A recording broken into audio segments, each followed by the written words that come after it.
Hello everyone and welcome back to Replay Works and welcome back to another replay review. Today we're going to be covering the Eagle's Nest webcam locals that happened on August 27th. So like I mentioned on the previous video earlier this week, I purposely wanted to hold back these videos to release a lot in the same week because this is starting to be I would call it the snapshot of the meta in terms of we're already seeing the solidification of the top 3-4 decks, right? I consider Xeon Aggro like a dark horse right now, but it's still in that consideration of being like one of the top 4 viable decks that are floating around this meta. So we're talking about Eagle's Nest. We're gonna see a lot of things that are very similar to what we saw for the Eggman half case tournament, and just to preface this, we're also gonna see a lot of things similar to some of the new type events that we. There is an event that is up on Eggman's site that I'm going to also cover. It's in, I think it's New Zealand, but you know, based on the numbers on that one, everything is pretty much as you would expect in terms of what decks you see in the top 8, or in this case, you know, today we're doing top 16. So with that being said, before we get into this, just a quick reminder: if you are not subscribed to the channel and you do enjoy this type of meta analysis, just week on week or tournament on tournament, please leave a like and comment and subscribe. Means a lot. It means a lot to the engagement, where you know, I like seeing like fun comments pop up here and there. Like actually one person actually caught that I was using a Strike Freedom, so I updated the sprite to a really janky PS2 Freedom Gundam sprite. So yeah, look at that pixelated guy, look at him, he's just sitting there. Anyway, if you are interested in all this stuff, you do like just listening to me talk about the meta for Gundam, please subscribe. It means a lot. We hit 300, which is great. Keep this momentum going. I want to keep going to try to see how far we can go as we keep going through this game. All right. That being said, let's jump right into it. So this is the top 8 for your event, and the fun part is that other is actually the blue-white unicorn tempo deck. So blue-white, we have 5 white greens that made it into top 8. So you know, with this being said, and this chart also being 6 out of the top 16 being green white and 5 of them are in the top 8, I do believe that in terms of usage, we will see a lot of green whites going to any single tournament, no matter what you're talking about, right? And it makes sense. It's a very good haymaker deck, drops a lot of guys. We'll talk about that when we go to the charts. But you know, as you are going into tournaments, do be prepared. I wouldn't be surprised if you played like at least 2 rounds against green white. If you manage to dodge them, great. But I think as you go towards the top tables, or the you know, if you're still undefeated going into top rounds, you're gonna see it going into round 4, round 5. You know, so keep that in mind. I think that is the deck to beat right now. It's a very, honestly, it's a very stable deck. It knows what it needs to do. There's a few deviations from the current build, but the top end has always been the same. Now, that being said, rest of this list, we have some green-blue, so we got 4 people repping Xeon right there. 3 blue-whites, so that's your unicorn tempo. Some of them were labeled as blue-white in the list, some of them were labeled as other. So in this case, since I go through the deck list manually, I do get to see if it's actually a blue-white list, right? And I am able to confirm. Then we have 2 red-blue pings, and then we have a lone white-red. We're not going to be talking about that one today. That's a ZAF list, but just wanted to preface that. You know, we're skipping the honorable mentions for the time being, just because we're going to focus on like the actual 4 deck meta. And eventually, if I do see enough honorable mentions, maybe I'll just do a separate video for all those that, you know, are popping up, just to see like those variants. All right, so use stat lines per level. Just putting this out there. I just make the chart every single time, just because it's it automatically does it, and I just like having to reference. Yeah, it's gonna come in handy later on as we start to diverge from the current set 1 meta. But for now, just want to keep that here. Get used to seeing these numbers as where it's gonna be pretty much in every single video. And this is the chart that I was talking about. If you missed the video I uploaded about the Eggman half case tournament, this is essentially a very, I would say, comprehensive and hopefully not as confusing chart of how control, combo, ramp, mid-range, tempo, and aggro decks like have a relation to each other. And the thing about this is that we don't have a combo deck in Gundam as of yet, in terms of like overwhelming advantage type of a combo deck, or at least it's not the top consideration for the top decks that are in the meta. And then freedom blockers, I guess you can count that as control, asterisk if it's still around. But this is what I'm gonna eventually do a separate video on, like what exactly these archetypes mean. But just for on a simple case, this is the flowchart using Super Robot War sprites. So you kind of identify which deck belongs to which zone, right? So we have Charles Gelgoog for the aggro, Unicorn Destroy Mode for the tempo, Wing Gundam for the ramp, Freedom Gundam for the control, and then we have the mid-range deck with Kshatriya, right? So those there, and then combo just a big cross out. It's not, I don't think we have it in the meta, and I don't think it's as strong as it can be just yet until we get to like future sets. Yeah, this is I mean, there's a lot of like what if scenarios because of how Gundam is as a game.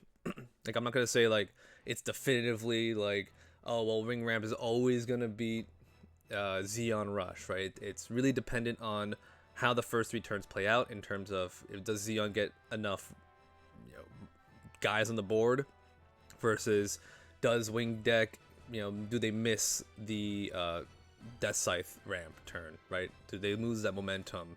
Are they, after they do their big play turn, are they off on like putting out link units turn after turn, right? So it's all like, it's a lot of what ifs in Gundam. So keep that in mind. Like this is just kind of like a general consensus based on how the deck plays, but you as a player always have the option to turn the tide against the deck, even if it's a bad matchup.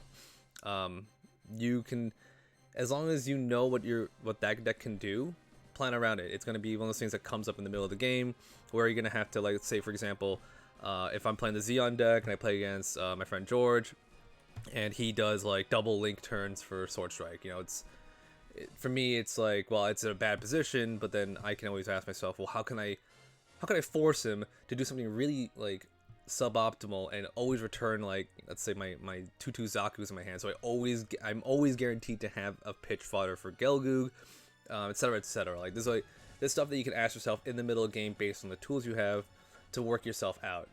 I think I like about Gundam is that it's not an overall stomp in terms of like you're playing a bad matchup. Now it really depends on how your draws are, what their draws are, and how you use your palettes as well. So that's my little spiel. I'm gonna go to a different video later on this month to talk about like these actual archetypes, but just want to preface it. Take a screenshot of that if you want to like keep that in the back of your heads. And then yeah, just one more time, gotta point out my little janky PS2 sprite. Oh man, look at those pixels. All right, so let's start off by talking about the Unicorn Tempo deck. Now, this deck, I think, has effectively replaced Freedom Blockers from consideration as the blue-white deck to play. We will see Freedom Blockers pop up here and there, but in the most case, I would say that this deck is actually way more, like, it can do a lot more towards later in the game. And especially when you're playing tournaments that are 5-6 rounds, right? You don't want to play a deck that's going to potentially go into time if it plays against a mirror deck. You want to play a deck that can actually end the game at a certain point, instead of, because going into time kind of sucks, because if you end up in a situation where you have like a double loss, or you lose because your opponent had more cards in their deck than you, it's really like you just spent half an hour playing the game, and you didn't, like, there wasn't a proper resolution, right? But personal opinion aside, I think this deck is also very strong. In this case, this is a fourth place deck list. This is one of the few white greens that made the top. Like, there's a few of them floating around, and this is one of them. And the call out here is that it's playing the LR Gundam, which is a really interesting choice because LR Gundam, I like it a lot personally. I wish it had 3/4 as a stat line, but for a 3/3 stat line, you don't really need to link it with Amuro, honestly. Theoretically, if you have extra Benangers, you can just link it with just pair it with Benanger to get the draw. As if you linked Benanger with the Unicorn Destroy mode to get the draw. Or the Unicorn mode to get the draw, right? So it kind of like to me that reads as, oh, I can link with Benanger whenever I want to get the extra draw. and still make use of Benandra as a 2/2, so it turns to a 5/5, right? And it gives everyone else repair 1. That, like, well, in this case, everyone else is only gun cannon and the other Gundam, but it still gives itself repair 1. You know, I mean, you have both of them in the field. They both give each other like repair 2 at that point. So I like it. It's a pretty, like, I don't know. It's one of those things that I haven't seen this around as often, which is good, which means that it can catch people off guard. But for the other parts of this deck, everything else is pretty standard. Rezo, Lifrith, GM, 2 gun cannons though. That's pretty interesting. Like pretty low into the ground on that one, which makes sense because there's actually 9 level 3s in the deck, which, you know, at a certain point you don't really need to put these down. You have better options, like, you know, when you do the unicorn turn. In terms of command cards, we got Overflowing Affection at 3 and Show Resolve at 3, so we cut down a little bit on the draw power to make space for Siege Ploy at 2, which I think is good. Like, sometimes you don't want to see 4 Show Resolves, it kind of clogs, and sometimes Overflowing Affection, like, you have all the pieces, so it frees up those slots for that. And then the last interesting thing is that it's playing white base, not Corsica and not Archangel or anything like that. Just straight up 4 white bases as your base, which works out well because, well, you know, at a certain point you're gonna have all the excess resources floating around, so it acts as a way to use up those resources. The tokens it generates, the LR Gundam does give it repair 1. It's really only useful for the gun cannon token or the Gundam token if you got that first on the board, but it does, you know, those do work with the LR Gundam, right? Or booster pack LR Gundam. And then other callouts here, it's 2 Kiras and 2 Ale Strikes, so cutting down on those just to make extra space. Yeah, I think it's fine. I mean, you know, realistically, you're trying to go for the unicorn as fast as possible, but as turn 5 play, Ale Strike still works, and it's a generic when paired ability, so it triggers with anyone, which is great. The Kira is just there, I would say, as like the link, potential link, so you can't go wrong just putting that in. Alright, so with that, here are your breakdowns for this event. 27-28 units, you have 9 to 10 pilots, right? So as we saw 10 pilots in that example, where you get the extra 2 slots in this case go to Kira. We have 8 commands, so I think that's a pretty solid number. Most players are going to gear towards playing all the draw cards, but in this case, you know, taking a little bit from each just to make space for a potential burst card, a potential card that can stop, like the red blue ping deck, you know, because you can actually rest Castatria on a link turn, or Banshee, because Banshee will. It's actually funny. Banshee will trigger on the attack trigger, which means that when you reactivate it, it still is vulnerable to get siege ployed out. So I kind of find that funny that you can do that. Yeah, and then we have 4 to 5 bases. I think probably 4 is what people are leaning towards. And then some decks, depending on it, if they're playing the Mulaflaga, that's where the command pilots come in with the Sword Strike. You know, we saw that in the previous event for Eggman's Tournament. Sword Strike, Mulaflaga works perfectly in the deck if you need that slot. If not, you know, that's where in this case, the booster pack 1 Gundam comes in. Alright, so from here we get the average cards per level in terms of the units only. So we are leaning a little bit less towards the level 2s, but definitely a lot of level 3s, as this deck does play big bodies like Lifrid, Rezel, Gun Cannon, right? Those are the top 3 off the top of my head. And then from there, level 4, we got your Ale Strikes. Yeah, oh, sorry, not Ale Strike. That's level 5. Level 4, we have Gundam, and in this case, another Gundam, or Sword Strike, you know. And then from there, level 5s, we have Unicorn, and the Ale Strikes, right? And level 7s, of course. I think we're leaning more towards playing 3 Destroy modes, which is important, because if you ever see one that comes out of Shield, then you know that they probably only have 2 left. And if they're down to 2, once you clear the one on the field, they're going to either have to have an incredible luck to get that second one, or it's in the deck somewhere, which means that when you see that there's only like potentially 2 left in the deck, you're in a good spot in terms of like trying to outpace this deck. But the problem is that the way the deck works, that it does play great value cards in that point of the game.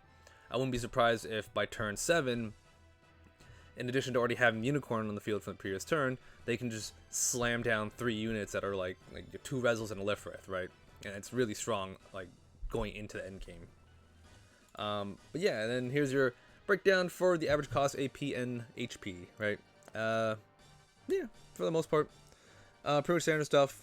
I'm not surprised. Again, level 7 is a little bit funny because some decks might be playing Freedom, or it might just be that one rogue Freedom Blockers deck that got snuck in here.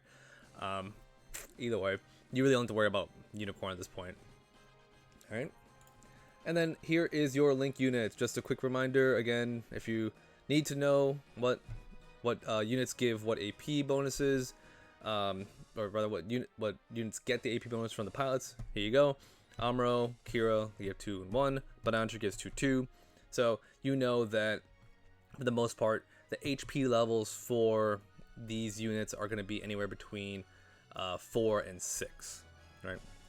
Unicorn Destroy Mode is going to be leveled out at 7/6 on a, with the Banantra link. Ale Strike's going to be a 6/5 with the Kira, and then Amuro, he makes his guys a 5/5 essentially with the +1 from the starter deck LR. So yep, just keep that in mind. These are always good to just have in the back of your mind, so you know what to expect in terms of unit of HP thresholds in the middle of the game. Alrighty. So now let's talk about the most performing or most represented deck in this tournament, the green-white deck. So I would say that this list right here, there's a couple of good innovations. One, we have the 4/2 Death Scythe, which is an incredible statted card for this deck. It's a 4/3, gets repair, links with duo, blows out anything else that's in the same like level 4 2 cost category for those stats, because for some reason they gave it repair, which is insane. And then duo turns into a 5/5 on that turn, and just because of the way the numbers work, if you go second and you're at level 4, you end up you don't have to use your EX resources, which is huge for this type of deck, right? So it really does like help this deck a lot get that push against aggro as early as possible, in addition to having the blockers, right? Then from here, this is playing the Wu Fei and Shenlong package, so 2 and 2. Wu Fei is just an extra slot in case you get an earlier turn link, level 5 link, but also it can work with Death Scythe as Operation Meteor. So you do get the ability to do that if you need to in a pinch. Then from here we also have 2 striker packs, which I think is pretty standard nowadays. We see anywhere between like 2 and 3 of these cards pop in. Path to Victory Defeat, it's a little bit less, running at 2 instead of 4, mainly because like everything else here is maxed out, right? We see 4 of all the big Wing Gundams, 4 Death Scythe, 4 Duo, 4 Heroes, and since we're playing Shenlong and Wu Fei, we have extra slots. So because we're mixing those out, I think it makes sense just to play max, not need to max out on Path, right? And then the last innovation here, we have St. Gabriel's Institute. I am a fan of this card. It's really cool because if you get it out of the burst, it actually does something, which means that you can look at top 2. One goes to the bottom, one goes to the top, right? So it kind of helps out the deck to dig a little bit, but more importantly, it's a green base that does something out of burst, right? So that's like a huge. If you can get it, you're in a good spot to like work through your deck. If not, then it's whatever, because you can just dump it with overflowing. But yeah, this is the first place. Let's compare this to the second place, right? And this I would say is the more quote unquote standard list, because very lean, no path, max on everything else. It's playing the Perfect Strike, the Ale Strike, and the Kira package. It's only playing Underground Base and only playing Overflowing Affection. So that's it, right?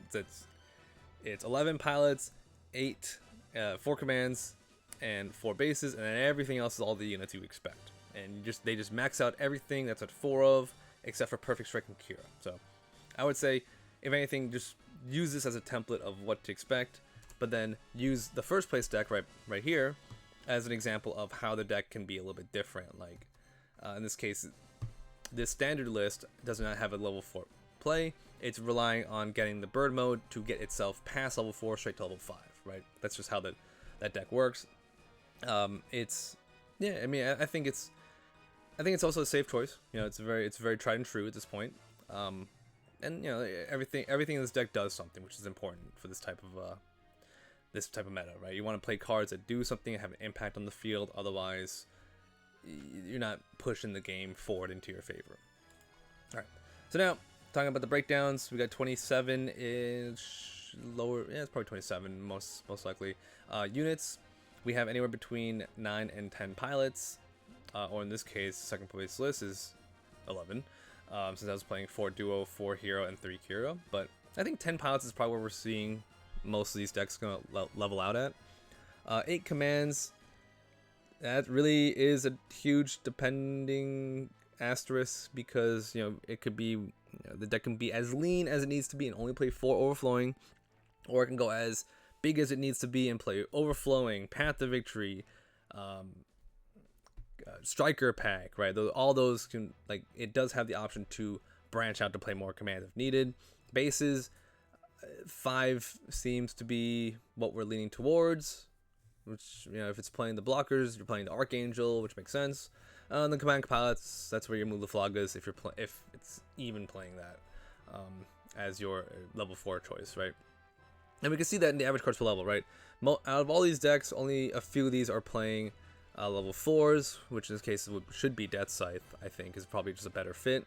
I think one deck probably just played a Freedom, that's why that level 7's there. But you know, for level 6, level 8, level 5, right? Level 5, that's your Ale Strikes, makes sense at 4. Perfect Strike, maybe. So anywhere between, like, if they're playing 3 Ale Strike, 2 Ale Strike, that could be dependent, because if the deck is also playing Wu Fei instead, they're taking out all the Ale Strikes, and then they're only playing, like, let's say 2 or 3. Level 6s, we got Death Sides, we got Wing Gundams from the Star decks, those are fair. And then 8 is 3.5. That's actually interesting to me, because that means we're straddling the line between 3 and 4 of the level 8 Wing Gundam 0. So that's going to be interesting to see. I think it's really a response to the current meta, or rather your meta as you go into these events. If you're going to expect to see a lot of aggro, maybe you want to play 4 just to have that extra chance to get that Wing Gundam 0 on time. If you're playing against more decks if you expect to see a lot of green-white, you know, maybe you don't really need to play the 4, because it's only going to have a limited impact, and limited impact means killing 2 cards in the deck. Wow. Bird Mode and Zawart, and maybe an unlinked Death Scythe. Wow. So, really is a meta call how you feel at your locals, what you think other people are playing. That's where that 4th Wing Gundam 0 comes in. And then the 3s and 2s are pretty standard. I think the 2s is actually interesting, because we don't really see decks that... Oh, no, this is Zawart. It's Zawart. What am I saying? There's no one playing 2/2s in this type of deck. They're all playing Zawart, which is fair. You know, we're going to see 3 or 4 of those depending on the deck build. And the rest of the slots, they all fit into level 3, which is your birds, your Lifrith, you know, standard stuff. All right, and here are your breakdowns for the AP cost and HP. Yeah, pretty unsurprising. You know, level 2 Zawart, level 3 Lifrith and Bird. Yeah, everything else here is like pretty much like as you would expect it. But because the thing that I know about this deck is that Hero does mess up these numbers in level 6 and level 8, and also the Bird mode turns the Bird mode into, like, was it a 5/4? Because he actually gives extra +1 AP and +1 HP when he's linked, which is huge, because he's functionally a +3/+2, right? And no other pilot in the game does something like that. So him turning Wing Gun into huge numbers is a bit of a quote-unquote cheat code in this case. Alright, and here are your links. As you would expect, you see the Wing Gundams, you see the Death Scythe, you see Shenlong. And that's pretty much it. The heroes, like I mentioned, cheat a little. They're 3 AP and 2 HP on a proper link. So you turn, you know, the Wing Gundam from Star Deck into a 7/7. You turn Wing Gundam in 0. Oh my god, Wing Gundam 0 becomes 8/8. And then even Bird Mode becomes annoying at 5/4, right? Just all things to keep in mind. Death Scythe with Duo becomes a 5/5. Death Scythe LR with Duo becomes a 6/6. So, you know, just keep that in mind. And Shenlong Wu Fei, 6/5. Right. So keep that in the back of your heads as you play through the game. Just know that they are looking to link. They are not looking to generic pair unless they have to with Death Scythe. They are going to go for the link, so most likely on their turn they will be smacking you with that link unit. So, keep these numbers is good to just anticipate what's coming up. Most likely that the link's going to destroy a unit. Let's be honest. They all have breach or first strike, so it's going to happen. But just be prepared on the crackback. The HP matters. Okay. Now, the last deck we're going to look at is going to be the Aggro deck. We didn't cover this in the other video because there's only one representative. Here, there's 3 different decks, and this is the only one that made top 8 in the sea of green-whites, right? So we have our favorite deck, the 1 Year War, and it's a lot of stuff that's a lot of good stuff, right? We have 2 Corsicas. I'm a huge fan of 2 to 3 bases in this type of deck. It does not need, I don't think it needs that many bases. I rather just keep putting down bodies on the board that are cheaper, that are potential link units. Personal opinion, subject to change based off your personal preference, but I like it. I like seeing less bases because when I go through games, I don't like seeing 3 Corsicas in my hand. I've lived through it. That's why. 2 short resolves. I do like that. That does help as the game goes to a certain point. If you get past the kill turns on 5 and 6, this helps you get back and get those pilots and link units and dig a little bit further because you really only need 3 resources to end the game, whether it's Char linking with his Zaku's or if it's Amuro linking with the G Fighter. Right? Technically, you just get 4 and you're fine. If you're at level 7, it's still also good. 4 is pretty much opens the door to the bigger kill range from there. 2 Siege Boys, also a fan of that. That was in I had 4 in Rev 2. I went down to, spoiler alert, I went down to 2 in Rev 3. And I think the 2 Siege Boys really do help the deck, either out of the burst or to stop, like I said, for Kshatriya or Banshee. This stops this card in its tracks if they had them on the field, so lets you ignore them essentially. And then even also it helps you rest any single blocker because unless they pair Ailstrike with either Benanger or somehow they're playing Suleta to turn to a 6 HP, Siege Boy will always be able to target Ailstrike to tap it down. So keep that in mind. That's really huge for this type of deck. Okay, and then for pilots we have Shamro, 4 and 4 of each. And from here on out, the ratios are all at this point customized, right? 2 Gelgoogs for Char's Gelgoog because 4 does clog. 2 Gundams from the star deck, makes sense, because it is a heavy cost unit. Instead of that, this deck is playing Rick Doms instead of the Char Zaku 2 from the star deck. Rick Dom is a very good going second play, right? You don't want to link too early with Char, but you do get to put pressure on with the Breach. 3/3 stat line is also very good with Breach 2, which means that if you're able to get the Zaku 2 on board, you're able to break, or even like, Dop turn 1, Zaku 2 turn 2, you're able to break their EX base. Rick Dom from here can help clean up anti-aggro units, or it acts as anti-aggro to clean up aggro units, and then it can just ping for extra damage, so that helps progress the game state. I like that a lot. 2 G Fighters here just to end the game with a link, or the surprise gun cannon. And the deck is playing GM, so GM and the Zaku 2, both the 2/2s here, so it's a lot of level 2s in the deck, which is good because it wants to see them as soon as possible. If you're going first, if you're going second, doesn't matter. You want to see them starting from that get-go to be able to just put these guys down the board, be annoying for a few turns, and then save the link units for when it's time to end the game. So yeah, I as you know, I talk a lot about this type of deck, but in terms of the averages for what other people are playing, right, we have 36 to 37 units, quite a lot. Does make sense because we have only 8 pilots that we're ever going to play in the deck, maybe 9, or if you're Rev 3, Andrew, 10. Then we have commands. Those are anywhere between, well, in this case, 3 and 4. Also fair because there's 2 show resolves and 2 siege poison in that one. Could be any, like, you could run one less of either or, still be fine from there. And then the base is actually, that's actually 2.2. The number, the little slice got so small that you can't see the number, but yeah, 2 to 3 bases seems to be consistent across the playing field. Maybe this deck is playing 4, but based on the averages, seeing how it's like less than 3, it's definitely leaning towards 2 to 3 bases. Now the average cards per level, not we're not seeing a lot of level 1s. Most cases we're gonna see 4 DOPs and that's it. We don't need to play the Zaku 1s. I think, you know, having played that in Rev 1, it's not that good. I'd rather just make extra slots for the 2-2 vanillas, which we do see in this chart, right?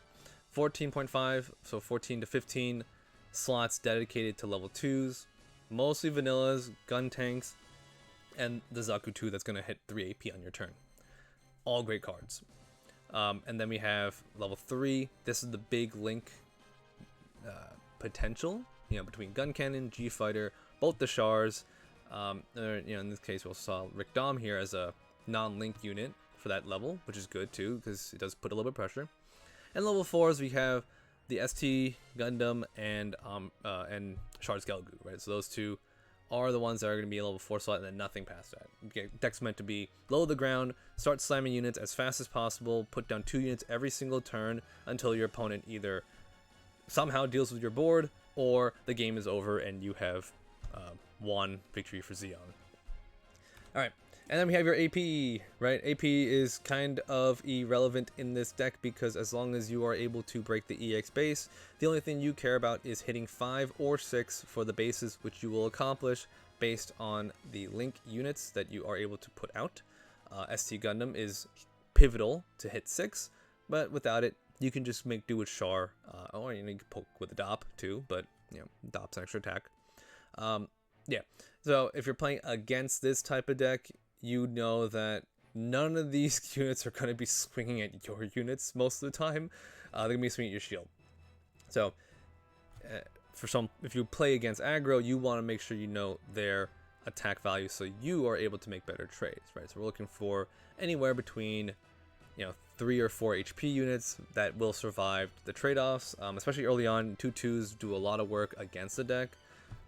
Damage might be done already, but you will have a board if you are playing, just like, for example, if you're playing, if you have 2 GMs on the field and they have a GM and let's say a DOP, you know, they could swing both of them into the EX base. Let's say they do for whatever reason, then you can trade your board into theirs, and then you are left with 1 GM, they are left with -2 cards, right? So, just like simple math in that, just like in terms of what their attack values are, right? And if you have anything that's 3 HP, you're pretty much golden up until the link turn starts, right? But again, they're not looking to trade boards, they're looking to just end the game.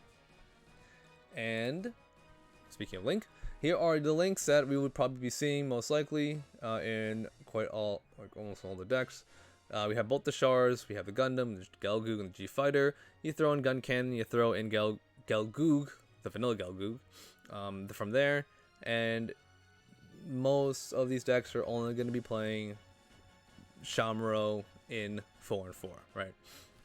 That's I don't think that's ever going to get less or more in terms of like playing 10, unless you're Rev 3 Andrew and crazy. But you know, that is what you're expecting. Like, the deck is very predictable. The problem is it's very fast, and that's the deal with Char. But that's also the problem, like, playing against this deck. It's really hard to like mitigate that damage, because even though you might have stopped their rush, you're probably down to 1 shield, and then they probably still have their EX base, right? So it's really, and this is probably a turn 6, right? So it's really tough to kind of mitigate that board. That's why the Wing Ramp deck has such a great matchup against it, because they can just kind of let put down blockers, tell the aggro deck to try to deal with it, try to get past lift for it, and then eventually go to 8, and then 8 wipes the board, and then your opponent has to figure out like how to end the game with 0 units from that point, right? Because most of these guys are not going to go past 4 HP. So yeah, keep that in mind. That's going to be it for the aggro side, and that's also going to be it for the video for the Eagles Nest Webcam locals. I can't wait to see what this week's locals is going to look like. I'm also working on getting that New Zealand tournament up and like in terms of the database. The structure is going to be a little bit weird because, as a preface, it's 3 different pods of top 8, with some players making top 8. Like, if they fired off one pod, that ended, they fired off a second pod, there's a player that played in both those pods, and they made top 8. So, separating the data and explaining it is going to be quite a different format from what we've seen. But looking forward to just talking about that, because there is very interesting, like, numbers and deck lists in that, especially for my Xeon fans. So, with that being said, just quick one more time, if you are not subscribed to the channel, please leave a like, please subscribe. It means a lot. We're trying to get this momentum up and running as fast as possible. And I do appreciate all the support so far. This community has been a lot of fun to interact with, especially at locals. I have a blast every time I go to locals. And yeah, let's keep up the good work, guys. All right. So, if anything, I will see you in the next one.